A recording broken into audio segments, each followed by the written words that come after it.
So I had something pretty crazy happen to me a couple of weeks ago. I launched a SaaS, software as a service product, on a whim. And when I woke up the next morning, my inbox was flooded with users signing up and Stripe payment notifications. And in the next few minutes, you'll discover the exact blueprint I used to identify an urgent market need that wasn't being properly served and build a solution in under 24 hours that people paid for without any beta testing. So what I'm about to share here might just change your brain chemistry around the SaaS world. Now, I've been working on a concept that I've been calling answer engine optimization, or AEO, for quite some time now. Other people call it other things, but basically it's SEO, but for AI platforms like ChatGPT, Claude, Gemini, whatever. See, but here's the thing. While I was testing out my ideas and trying to make it work, I kind of hit a wall. There was like no real way for me to track how well I was doing. I had no analytics, no rank tracking, no system at all to see if what I was doing was even having any influence.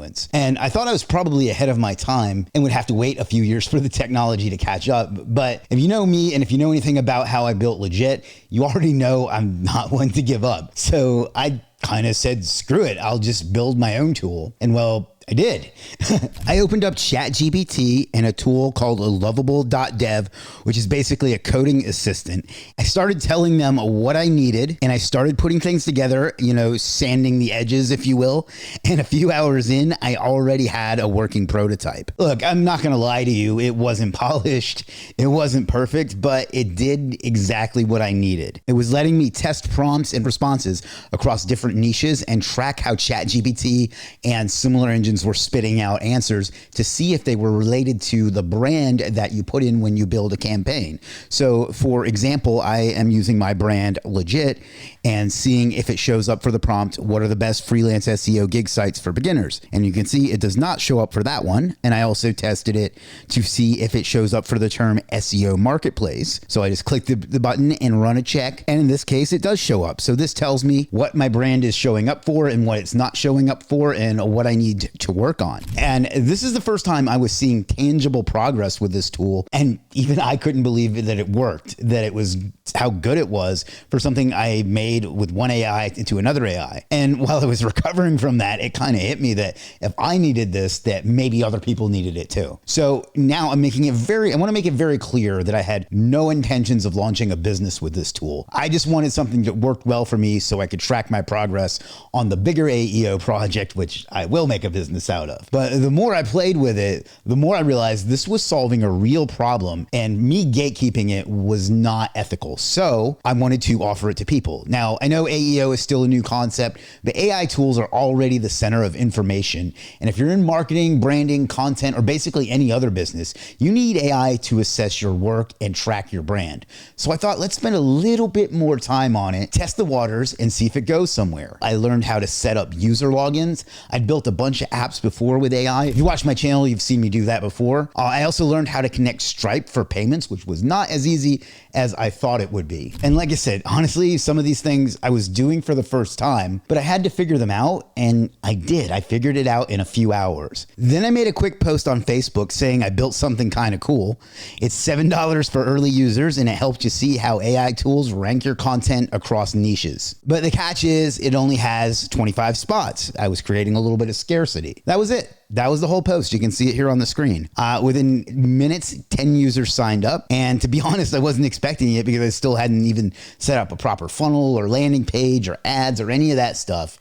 It was just this one post got me 10 users. Then I was really tired after all this work, so I went to bed, and once I woke up, I had 30 paid users. Now this was starting to look like a real business and a real opportunity to me, so I doubled down. I sent a short email on a Saturday afternoon to a few more people, and in the next few hours, I had around 60 users. I reached out to some of those users and asked for feedback, and they told me the tool was amazing, but they also gave me some stuff that I needed to fix, some quirky things, and particularly some things with the results and the output it got. I spent the entire Sunday afternoon implementing those changes.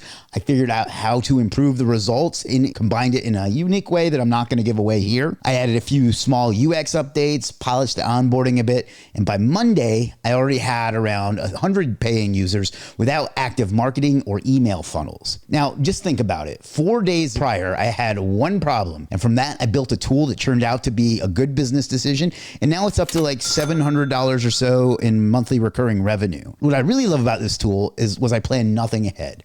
I didn't start with a business plan, didn't spend weeks wireframing or building a brand. I just built something for myself, found it useful, and shipped it to the people around me. And I charged real money from day one because I'm not in business to give away free business. I decided I wasn't gonna beta test it or give early access because I knew that it worked and because I had no expectations. People paid because it actually helped them too. Here's what I did different with this tool as opposed to other businesses I've started. And let's just be honest, people spend weeks or months or years building a product and then start looking for people who want it. I did the opposite. I had a problem, I solved it for myself, and then I showed it to other people who might also have that problem. That's how it all worked out, because the truth is, if you're solving a real problem, you don't need perfect branding, you don't need fancy ads, you don't need to overthink it, and you just need to ship to the real audience and they'll be happy to pay for it. Right now, I'm still building this tool as we go. I'm improving it daily and new users are joining in. The tool is simple, but it works. And that's all I care about at this stage. The crazy thing to me is even if I stop building and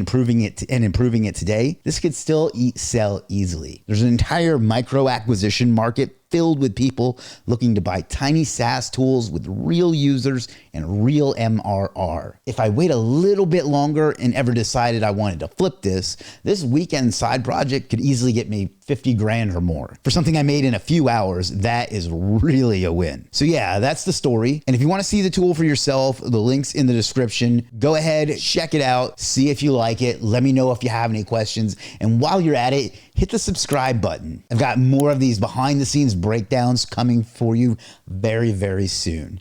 I'll see you in the next one. Peace.